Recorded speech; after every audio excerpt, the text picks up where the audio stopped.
안녕하세요. 오늘은 여러분들께 폴리메스라는 책을 소개시켜 드리려고 합니다.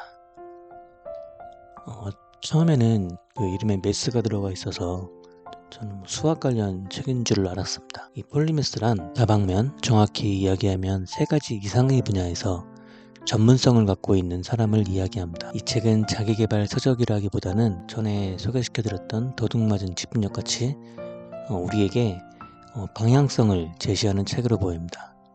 우리 사회, 인류를 움직이게 만드는 그런 책입니다. 이 책이 시사하는 몇 가지 내용이 있습니다. 사람이 한 분야에서 성공을 하려면 상위 1%에 들어야 하는데, 여기서 이야기는 누군가 상위 10% 수준의 세계 분야에 전문성이 있다고 했을 때 이것을 곱하면 10% 곱하기 10% 곱하기 10%는 0.1%가 되지요. 이것이 왜 중요한 개념이냐면 상위 10%에서 1%가 되기 위해서는 10%까지 되기 위한 노력의 9배 이상이 필요하다고 합니다. 이 측면에서 봤을 때 동일한 노력이라면 10% 수준의 전문성을 3개 갖는 것이 더 효율적으로 보입니다. 추가로 창의에 있어서 한 가지에 집중하는 것보다 마치 연관이 없어 보이는 학문들, 예술, 과학 이런 것들이 창의성에 더 영감을 줄 수 있는 이야기입니다. 그렇다고 제너럴리스트가 되라는 이야기는 아닙니다. 주목해야 할 부분은 현대사회의 교육 시스템은 대량 생산에 적합한 수능적인 사람, 물론 다 그렇진 않겠지만은 그런 사람을 길러내고 있다는 점, 그리고 인간이란 본성적으로 폴리메스적인 성향이 있는데 우리의 교육은 초, 중고, 대학원을 거치면서 점점 더 범위가 좁혀지는 방향으로 가고 있다는 점입니다. 결국 사회는 우리에게 한 분야를 전문화하도록 요구하고 있습니다. 공장의 노동자든 사무직이든 상관없이 말이죠. 우리 인류의 현실은 어떻습니까? 요즘 발생하는 문제들은 결코 단편적이지 않습니다. 기후위기, 바이러스, 전쟁 등 한 가지 한 가지가 인류의 존속을 위협할 만큼 파괴력이 세며 점점 더 해결하기 어려운 상황으로 가고 있습니다. 이런 상황에서 단편적인 지식으로 이런 문제를 해결하기는 어려운 시기로 가고 있다고 보입니다. 물론 분야별 전문가가 모여서 집단지성으로 문제를 해결해야겠지만 최종 의사결정에 있어서는 가능한 많은 부분에 대해서 전문 지식을 가진 폴리메스형 리더가 필요할 것입니다. 과거로부터 인류는 진화하고 있고 이제 인지혁명이라는 부분까지 이야기가 나오고 있습니다. AI와 인간의 두뇌가 더해지며 지식의 창발이 일어나는 시기가 이야기되고 있습니다. AI는 이미 많은 부분에서 사람의 일자리, 특히 기능적인 부분을 대체 가능해 보입니다. 1, 2년 전만 하더라도 코딩을 위해서는 프로그램 언어를 배워야 했는데 이제는 말로만 표현해도 자동으로 코딩을 해줍니다. 이제는 단순한 기능적인 경쟁력은 내려놓아야 할 때로 보입니다. 가능한 많은 영역에서 관심을 갖고 지식을 조합하고 창의적인 생각을 해야 할 것 같습니다. 개인, 사회, 인류의 존속에 폴리맥스형 인간은 이제 필수로 보입니다. 폴리메스는 우리 같은 범인보다는 다양 속에서 통일성을 성찰할 가능성이 더 높다고 이야기한다. 그들은 어떤 관계나 유사성, 공통점, 연관성, 기저의 인과관계, 구조적 통일성을 읽어내는 능력이 보통 사람보다 뛰어나다. 방성은 희박하지만 지식을 향해 멈출 줄 모르는 열정과 불굴, 상상력, 개방적 사고, 겸손함을 모두 갖춘 사람이야말로 진정한 폴리메스다. 흡별그린 사상과 개념 혹은 사실이 이전에 습득한 관점이나 본질을 바꿔놓았을 때 나비 효과라는 것이 일어나는 것을 느꼈겠다. 이 책의 내용을 진지하게 성찰하면 자신이 획득한 기존 지식과 통합하고 이 지식이 자신의 삶에 어떻게 적용 가능하고 어떻게 관련을 맺는지 그 가늠체를 가늠해 봐야 한다. 향후 언제라도 꺼내 사용할 수 있도록 장기 기억에 저장하길 권한다. 이는 지식을 내면화하는 과정이다. 지식의 가장 중요한 기능은 우리의 정신을 풍요롭게 하는 것이지만 이 과정 없이는 제 기능을 완수하지 못한다. 네, 이제 프롤로그에 대해서 봤고요. 이 책은 그 8개의 챕터로 나뉘는데 먼저 챕터 1부터 좀 보겠습니다. 폴리메스란 다차원적인 사고를 하는 사람으로 전인적 차원에서 최적의 능력을 발휘하며 자아를 실험한다. 발식하고 박식한 폴리메스란 말 그대로 서로 연관없어 보이는 분야에서 적어도 3가지의 일을 출중하게 하는 사람을 이야기한다.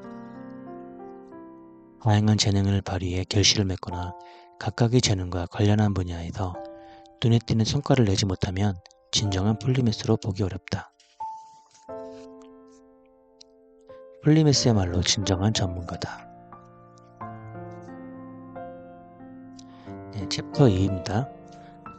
시대를 뛰어넘는 사람.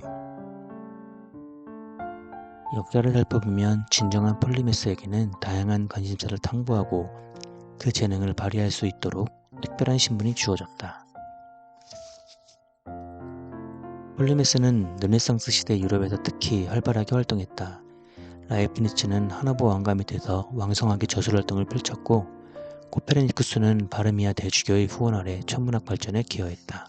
여성이나 평민과 마찬가지로 서구사회가 아닌 지역의 폴리메스들 역시 역사에서 무시당하거나 제외되었다. 한 가지 분야에 오래 헌신한 덕분에 창의적 혁신을 이룰 수 있었다고 세상은 말하지만 이는 잘못된 전제다. 일부 저명한 전문가들의 삶을 연구해보면 그들이 본업에 여러모로 좋은 영향을 미치는 다양한 부업이나 취미활동에 열중한다는 사실을 알게 된다. 한 사람에게 하나의 고정된 역할과 정체성을 부여하는 분야는 역사를 보는 시각을 제약한다. 사실 세계사적으로 볼 때 어느 분야에서든 확실한 인물을 한 명 선정해 그들의 삶을 조사해보면 이름을 알린 분야 외에도 다양한 관심을 품고 성과를 냈음을 확인할 수 있다. 챕터 3. 이 세상을 이뤄낸 사람들. 폴리메스는 매우 흥미로운 인종이다. 인간이 어느 한 분야에 갇혀 지내기를 거부할 때 어떤 일들을 해낼 수 있는지 보여준다. 역사상 막강한 영향력을 행사했다고 알려진 사람 중에 다수가 폴리메스였다. 여러 분야에 걸쳐 진행되는 프로젝트를 이끌려면 당연히 정보를 종합적으로 볼 줄 알아야 한다. 지도자는 중대결정에 영향을 미치는 여러 요인에 관해 다방면의 지식과 관점을 소유해야 한다. 탁월한 지도자는 단순히 용단을 내는 사람이 아니라 포괄적으로 정보를 파악하고 결정을 내는 사람이다. 맥락의 중요성을 이해하고 전 세계를 꿰뚫어보는 통찰력이 있어야 한다. 이 3장에서는 이 과거에 여러가지 폴리메스형 인간, 지도자형, 킹메이커형, 지식형 등 혁명가형 폴리메스 등 이 과거의 사람들에 대해서 이야기를 하고 있습니다. 이 장편은 더 이상 세부적인 이야기는 하지 않을 거고요. 이런 세부적인 사례에 대해서 궁금하신 분들은 책에서 직접 보시면 될 것 같습니다. 챕터 4.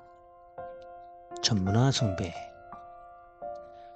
세계 대부분의 나라에서는 평생 한 분야의 전문가로 살아가도록 알게 모르게 강요한다. 슬픈 일이지만 우리는 위험천만한 착각에 빠져 있다. 오직 한 가지 일만이 평생 헌신하며 살아가는 길이 진리를 찾아가는 길이자 자아를 찾는 길이며 혹은 생계를 유지하는 유일한 방법이라고 믿도록 세뇌당해 왔다. 전문화만이 답이라는 생각은 미신이다.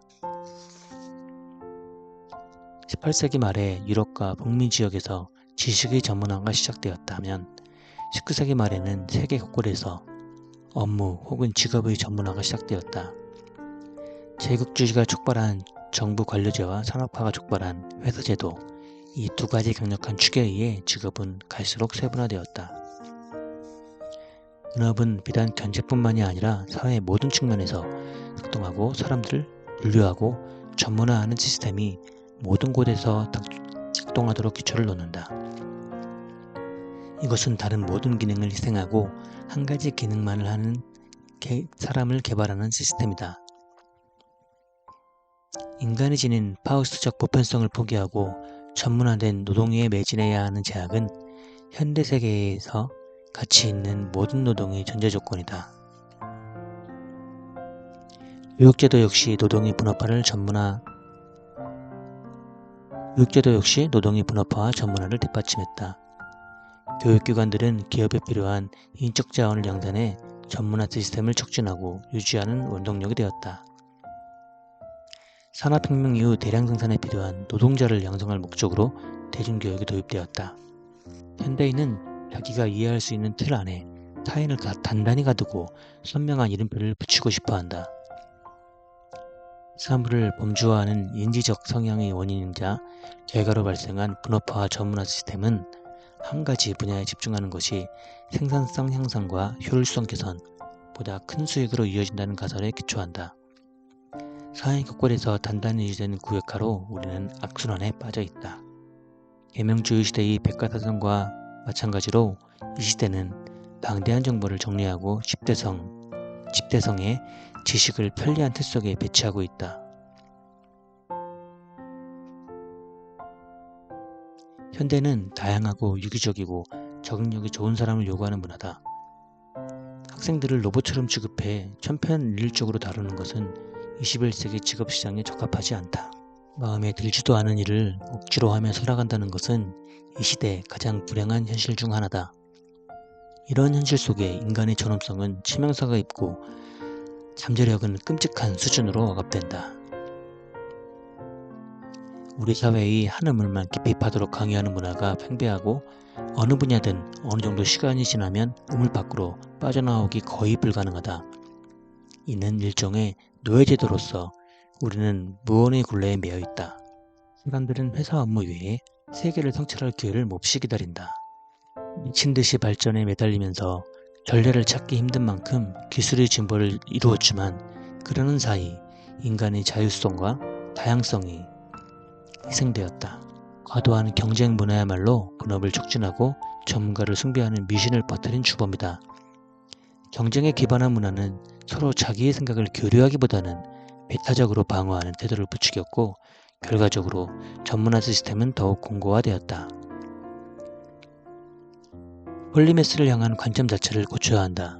홀리매스의 공통된 특징인 직업의 다각화가 사실은 생존을 가장 확실히 보장해줄 수 있는 수단일 때가 많다. 오늘날처럼 혼란한 노동시장에서는 구직자들이 유연해야 한다고 다양한 환경에 적응할 수 있도록 재능을 개발을 시켜야 한다. 한 가지 직업에만 인생을 건다면 그만큼 위험을 각오해야 한다. 철학적 관점에서 볼 때 폴리메스는 서로 연결되고 통합된 전체 그림으로 세상을 본다. 이는 세상을 해체하고 나누는 사고방식이 익숙한 대부분의 사람들에게 필요한 해독제가 될 수 있는 것이다. 가능하고 박식한 폴리메스가 있고없고는 그 사회에 중대한 영향을 미친다. 전체를 보는 시각 없이는 어느 사회도 살아남지 못한다. 폴리메스는 한 문명이 장기적으로 존재하는데 반드시 필요한 일을 해낸다. 현대사회는 폴리메스를 괄시하는 모양이지만 그러지 말고 폴리메스가 우리 사회에 있다는 사실에 대해 신에 마땅히 감사해야 한다. 신체 각 기관을 통합하는 이치가 없이 우리 몸이 망가지듯 폴리메스가 없으면 모든 것이 아무 관련 없이 해체되고 말 것이다. 기계로 대체 가능하고 무능하고 값비싼 존재가 된 대신 무엇이라도 대체할 수 없는 인간의 고유한 가치를 개발하는 데 집중할 때 인간은 삶에서 의미를 찾을 것이다. 기술 전문화 영역은 인공지능이 인간을 대체할 것으로 보인다. 그렇다면 미래의 지식에 생물적 뇌가 담당할 영역은 다채로운 지식을 동시에 이용하는 작업이 되어야 한다. 여러 지식을 통합하고 정리하고 융합하고 연결하여 인간의 고유한 지혜와 이해를 수립하는 일이라야 한다. 폴리메스를 길잡이 삼아 정신을 재구성하고 목적의식을 찾지 않는 한 호모사피엔스는 향후 200년 내에 사라질 위험을 각오해야 한다. 전문화 시스템은 오히려 인간을 비인간하고 기계화할 뿐이어서 이 전략으로 미래의 기계와 경쟁하는 것은 무모한 일이다. 과도한 전문화 시스템 안에서 우리는 참다운 삶의 목적을 놓치고 있다. 전문화는 당연하고 마땅한 것이 아니다. 전문화로 이득을 보는 소수의 사람들이 그렇게 생각하도록 만든 시스템일 뿐이며 나머지 사람들은 그것이 미래를 발전시킬 길이라 믿었다. 전문화 시스템은 자아실현을 방해하고 창의성을 옥죄고 생존 능력을 떨어뜨린다. 무지와 편견을 조장하고 일차원적이고 단조로운 삶을 제공한다. 이쯤 되면 인간에게 내려진 저주에 가깝다. 우리는 원래의 자아, 즉 잠들어 있는 폴리메스 기질을 찾아내 자신을 개발하고 성장시킬 대안을 찾아야 한다. 10.5. 사고방식을 개혁하라.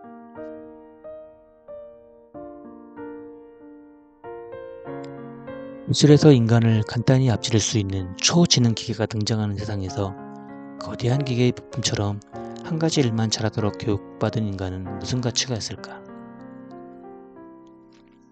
인류가 쌓은 지혜와 현대 인지과학의 성과 그리고 역사상 존재했던 폴리메스들의 삶과 사상에서 배운 교훈을 종합한다면 우리 안에 있는 폴리메스를 찾는 지도를 그릴 수 있다. 그 구성 요소는 단 6가지다. 개성, 호기심, 지능, 다재다능, 창의성, 통합. 폴리메스는 자신의 지식을 탕구하고 자아를 개발하는 방법에 대해 확신을 갖고 있으며 그들만의 비전과 방법론을 가지고 구축한 세상에서 살아간다. 호기심은 폴리메스를 움직이는 원동력으로 우리의 의식과 몸속에 깊이 뿌리내리고 있다. 정보를 얻고자 하는 욕구는 호기심을 일으키는 원인이기도 하지만 애초에 도파민을 얻고자 하는 욕망이다. 정보를 접할 때도 로큰롤에 반응할 때 도파민을 생성하는 보상회로가 똑같이 작동한다. 높은 성과를 올리려면 뛰어난 지능과 호기심이 결합되는 게 중요하지만 아무래도 주된 동력은 호기심에 있다고 봐야 한다. 아인슈타인도 나는 특별한 재주가 없다. 열정적으로 호기심을 채우려고 했을 뿐이다 라고 말했다.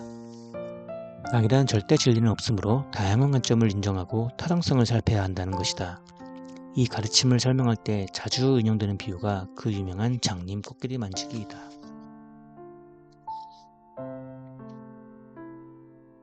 하나의 의견에 정착하기 전까지는 최대한 다방면에 걸쳐 진리를 탐구하는 것이 중요하다. 열린 마음으로 다수의 의견을 관찰하고 그 지식을 효과적으로 이용할 때 충분한 정보에 입각해 합리적인 결정을 내릴 수 있다.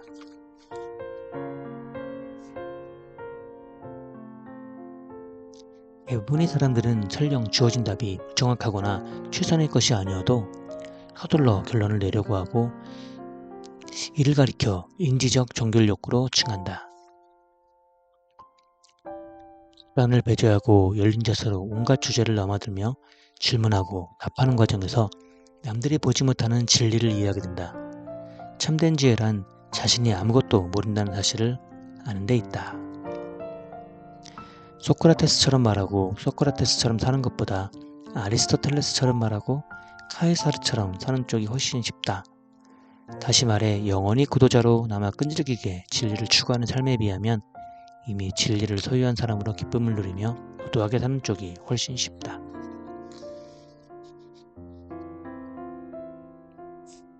우리 일상에 영향을 미칠 여러 면에서 대처하려면 삶에 필요한 기본 지식과 인지 능력 외에도 다양한 방면으로 지식을 확장해 나가야 한다. 기업에서 찾는 인재 유형으로 다재다능성을 키우려면 특정한 사고방식이 필요하다. 의식적으로든 무의식적으로든 지속적으로 변화하는 환경에 열린 마음으로 대응해야 한다. 변화를 삶의 본질로 인정하고 받아들이는 사람이라면 삶의 다양한 영역과 여러 국면 사이를 비교적 수월하게 넘나들고 전환할 가능성이 높다. 새로운 삶을 그저 꿈꾸는 데 그치지 않고 여러 신분을 획득해 다양한 인생을 살 때 우리는 자아를 마침내 실현했다는 성취감을 느낀다. 요컨대 삶의 경험을 다각화하면 삶이 매우 다채롭고 풍요로워진다. 경험의 다각화를 자연스럽게 촉진하려면 무엇보다 자신을 보는 시선이 열려 있어야 한다. 무엇이든 잘하려면 먼저 형편없는 성적을 받아들일 각오를 해야 한다. 잘할 수 있는 안전한 것들만 시도하면서 자기를 제약하면 새로 시도해볼 만한 일이 얼마 되지 않는다. 평범한 성적표를 받더라도 개의치 않고 무엇이든 해본다면 할 수 있는 일이 아주 많다. 기상천외하게 자신을 실험하면서 인증을 즐기는 AJ 제이콥스는 이렇게 요청한다. 어떤 모험이든 절대 사양해서는 안 된다. 모험을 사양하면 지루하기 짝이 없는 인생을 살 것이다. 사상과 실천은 개인의 발달과 사회 발전에 동일하게 중요하고 정도의 차이는 있지만 어느 문화든지 두 가지가 모두 필요하다.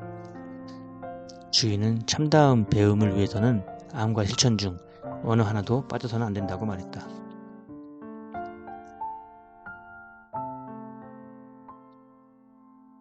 퍼즈와일은 우리 시대가 안고 있는 중대한 기술적 문제들을 해결할 방책은 여러 분야의 지식을 연결하는 능력에 달려있다고 본다고 말했다.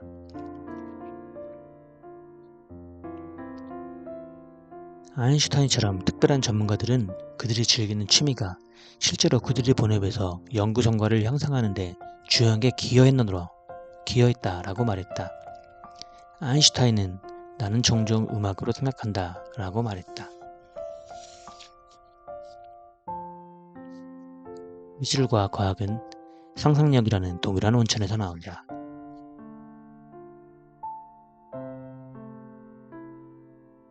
병과 다른 영역을 탐구할 때 뉴런은 떨어져 있던 구역과 연결되며 새로운 회로를 형성한다. 기술을 다양하게 익힐수록 사용 가능한 신경회로가 더욱 다양해진다. 통합성은 맥락과 밀접한 관련이 있다.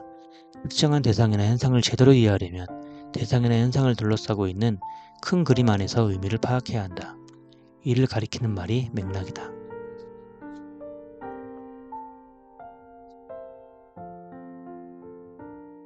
뛰어난 폴리메스는 확실히 두 가지 성향을 동시에 보인다. 그들은 보편성과 특수성을 이분화하지 않고 상하 보완적인 개념으로 받아들인다. 음양의 원리처럼 이 두 가지가 동시에 작용해 실제를 명리한 모습으로 드러내준다고 본다. 이런 자세는 사안을 종합적으로 탐구하는 데 반드시 필요하다. 진리의 탐구는 두 단계에 걸쳐 이루어지는데 먼저 다양한 분야에 몰입할 필요가 있고 이어서 각 점들을 연결해 전체 그림을 이해할 필요가 있다. 뇌가 온전하게 작동할 때 좌방구와 우방구의 기능이 하나로 통합되면 이는 각 방구에서 수행하는 기능이 합을 넘어선다. 오늘날 우리는 복잡성이라는 새로운 패러다임에 진입할 만큼 좌방구가 주도하는 사고에서 벗어나 완전한 정신을 지향해야 한다. 정보화 사회에서는 우리 모두 폴리메스가 되어야 한다. 핵심 분야가 따로 있는 게 아니라 전 세계를 탐구하고 우리에게 의미 있는 대상이라면 모든 측면을 잘 빼서 이를 종합적으로 이해해야 한다.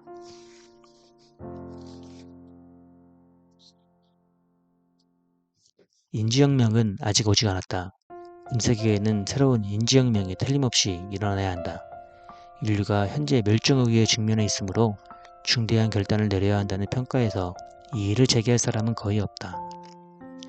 유교한 세월을 생존해온 폴리맥스전 인간들이 다시 한번 어려운 과업에 도전해야 할 때다. 챕터 6. 다른 길은 없는가? 비슷한 생각을 지닌 전문가 집단보다 다양한 관점을 지닌 사람들로 구성된 집단이 더 뛰어나다는 사실을 입증했다. 개인 역시 새로운 문화, 사람, 새로운 개념과 사고방식을 접하고 상호작용할 때 의식적 차원 및 무의식적 차원에서 인간의 다양성을 깊이 파악하고 이해하게 된다. 집단 내의 다양성을 주는 편익이 쌍방향으로 흐르도록 하려면 재계를 변화시키려는 노력이 필요하다. 과학자이자 철학자인 제란 러이어가 경고했듯이 개를 희생해가며 집단의 영광을 도모하는 것은 안 될 것이다. 세계화 시대의 다양한 사람의 문화와 세계관을 제대로 이해하려면 다양한 언어를 익히는 문화가 조성되어야 한다. 예를 들면 아즈텍 언어로 일본 역사서를 기술하고 말리족 언어로 폴리네시아족의 철학서를 기술하고 하는 것들은 현재 우리가 당연시하는 전제를 수정할 수밖에 없게 만든다. 세계를 직접 체험하는 여행이 어째서 폴리매스 기술을 발휘하는 데 중요할까? 사고의 지평을 넓히고 지식과 경험을 통합하고 개성을 키우고 다양한 관점에 노출시키기 때문이다. 이제는 교육의 진짜 목적을 재평가할 필요가 있다. 오늘날 우리에게 무엇보다 중요한 호기심, 통합적 사고, 창의성 이런 것들을 육성하는 교육이 필요하다. 사회생활과 연관성이 중요한 이유는 자신들이 배우는 지식이 왜 중요하고 어떤 쓸모가 있는지 아이들이 알아야 하기 때문이다. 자신에게 전달되는 기술과 지식의 가치를 제대로 이해해야 세상을 이해하는 수단으로 그 지식을 활용할 수 있다. 사회생활과 연계된 지식을 전수하는 경우 여러 영역을 넘나드는 교육이 자연스럽게 이루어진다.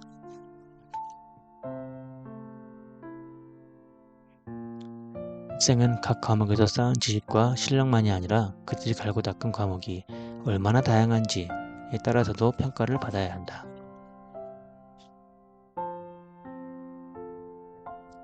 배도권 내의 교육기관에서 전일적인 교육을 체험하기는 어렵다. 그러니 보편적 정신을 함양하고자 한다면 스스로 길을 찾아야 한다. 21세기의 폴리매스. 생각에 한계를 두지 않고 창의력을 확장하고 개성을 중시하고 호기심이 충만하고 통합적 관점에서 사고한다. 벤자민 던랩. 던랩은 천성이 호기심이 가득하고 배움에 대한 열정이 넘치는 사람입니다. 이 사람은 이렇게 얘기했습니다. 나는 뭔가 배우는 것을 좋아하지만 솔직히 내 경우는 배움보다는 좋아하는 감정이 더 중요했습니다. 스웨이드 호세인 나스르. 미국의 종교학자 시스턴 스미스는 호세인 나스르를 가리켜 우리 시대의 가장 중요한 사상가 중 한 명이라고 일컬었다. 이분의 중요한 얘기는 이런 것들이 있다.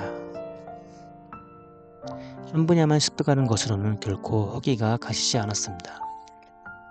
나는 배움 그 자체에 대한 애착이 있어요. 부자가 되거나 유명해지거나 가난한 사람을 도우려 한 게 아닙니다. 뭔가를 배울 때면 신이 나요. 어려서부터 줄곧 그랬으니 타고난 본성이 그렇습니다. 신이 나를 이렇게 창조하셨죠. 레이먼 텔리스. 영국의 지식인인 레이먼 텔리스는 이코노미스트 그룹의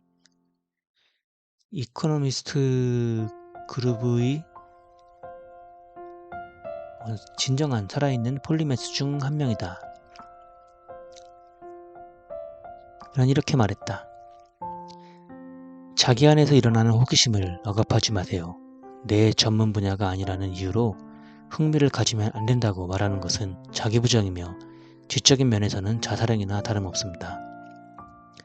폴리매스가 되고 싶은 이를 향해 그가 제시하는 조언은 분명하다. 자신의 호기심을 억제할 이유가 도대체 무엇합니까? 자기를 제한하지 말고 뒷길과 곁길에 뭐가 있는지 살펴야 합니다. 배우고 들은 것 중에 좋은 것들이라면 분야를 막론하고 배우도록 하세요. 근무 시간에는 전문 분야에 집중하고 그 후 시간은 마음대로 쓰시면 됩니다. 많지 않은 시간이지만 그 시간을 어떻게 이용할지는 선택하기 나름입니다.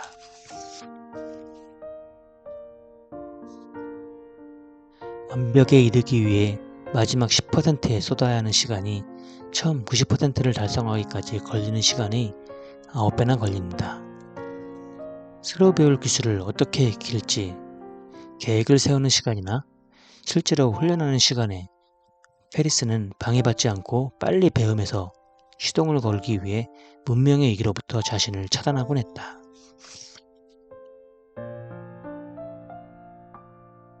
벌칙이라는 원리가 있다. 나는 단기간에 기본기를 습득하고 싶을 때 거기에 필요한 노동과 시간, 에너지를 책임지고 투자하도록 나 자신을 압박할 장치를 마련합니다.